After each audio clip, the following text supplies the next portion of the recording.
Jadi kalau antum nggak baca Al-Quran, kalau antum nggak seneng dengan Al-Quran, antum jangan seneng. Bukan antum yang malas baca Quran, Quran yang malas antum pegang, paham nggak? Quran yang malas antum baca, antum nggak layak soalnya, antum nggak layak soalnya.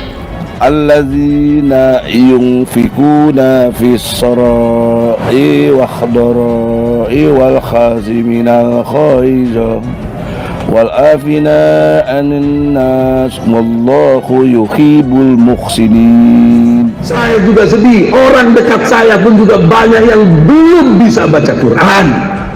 Oh, kita coba lihat arti kata hikmah. Ada yang hafal surat Al-Jumu'ah ayat pertama.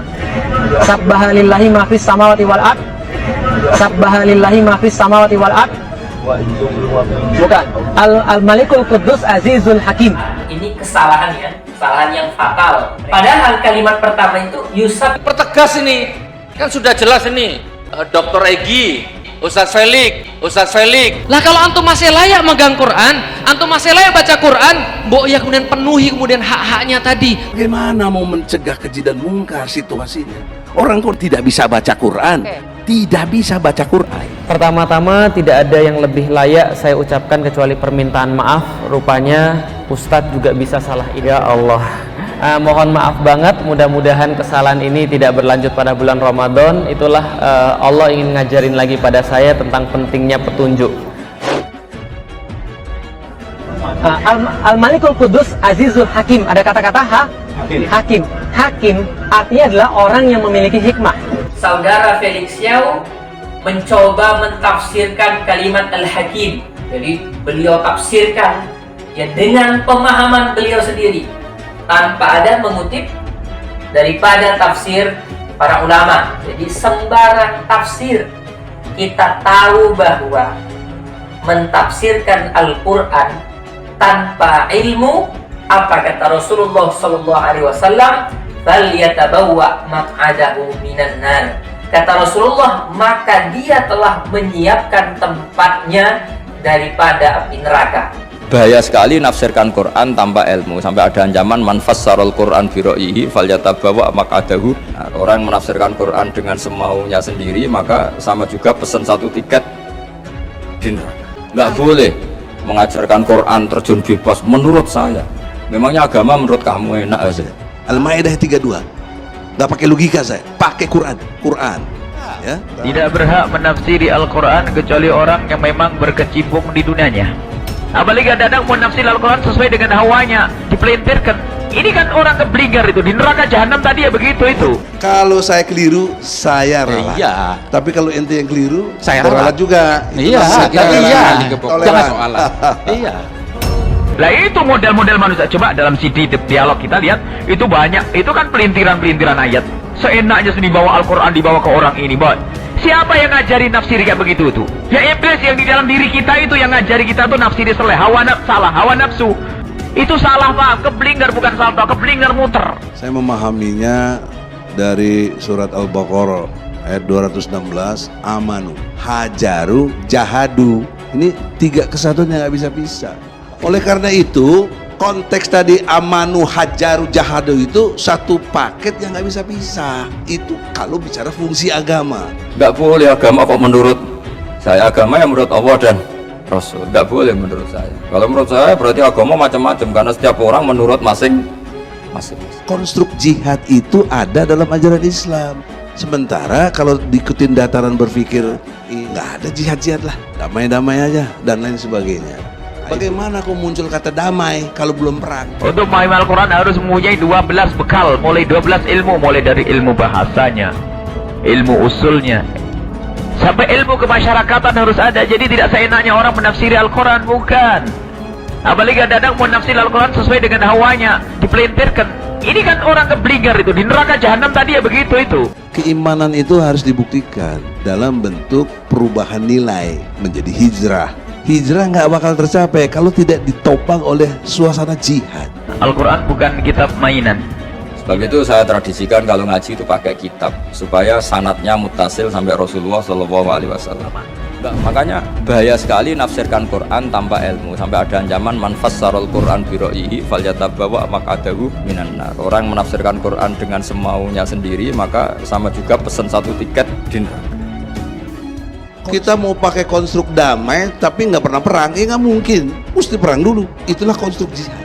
Oleh karena itu, konteks tadi amanu hajaru jahadu itu satu paket yang nggak bisa pisah. Itu kalau bicara fungsi agama.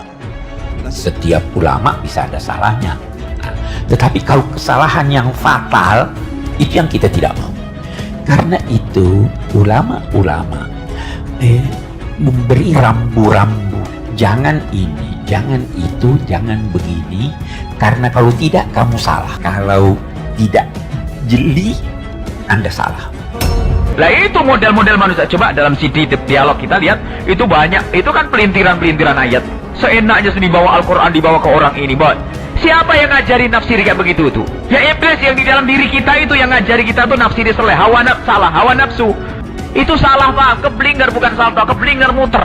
Konstruk berpikir saya berdasarkan Al-Quran. Saya baca letter lah. Silakan. Dari nggak pakai logika saya, pakai Quran. Ayat ini udah 1443 tahun lalu, tapi masih aktual hingga hari ini. Nggak mungkin kalau bukan wahyu, gitu loh. Orang-orang itu suka membawa Quran, qala Rasulullah, ya kebetulan yang denger kebetulan nggak ngerti bahasa Arab, nggak pernah belajar tafsir, ya iya saja, masya Allah, Quran hadis.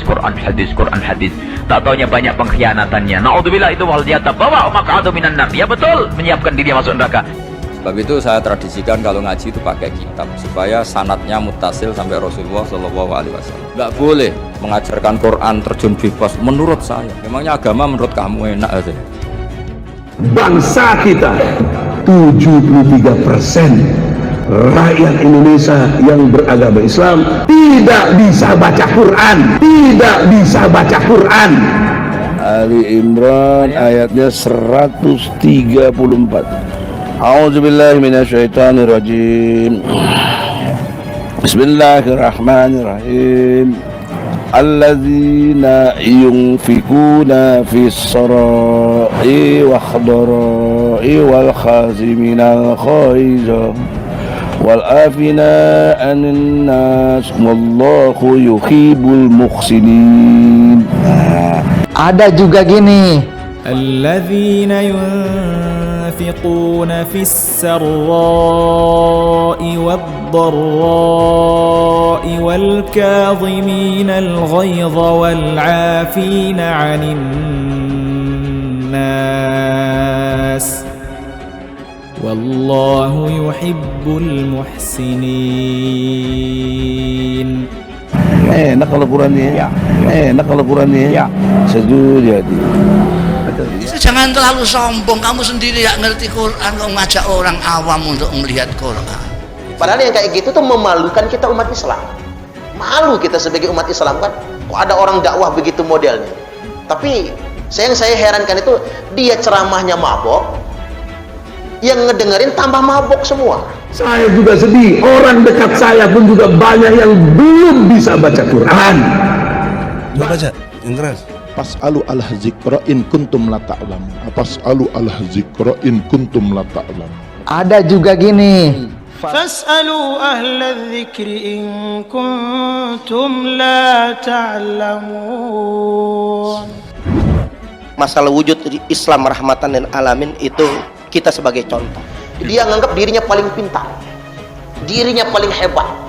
Coba lihat gayanya itu kan, dia seperti orang suci kan. Kita dibohongi. Itu bukan ulama kok, dia aja ngaku-ngaku ulama. Ulama mana ada yang kayak gitu. Coba baca, yang keras. An-Nisa surat 4 ayatnya 148. Allah tidak menyukai perkataan buruk yang diucapkan secara terus terang kecuali oleh orang-orang yang disolimi, dan Allah maha mendengar, maha mengetahui. Ternyata yang dimaksud Al-Quranul Karim oleh dia ini dan sebangsanya, Quran terjemahan Kementerian Agama.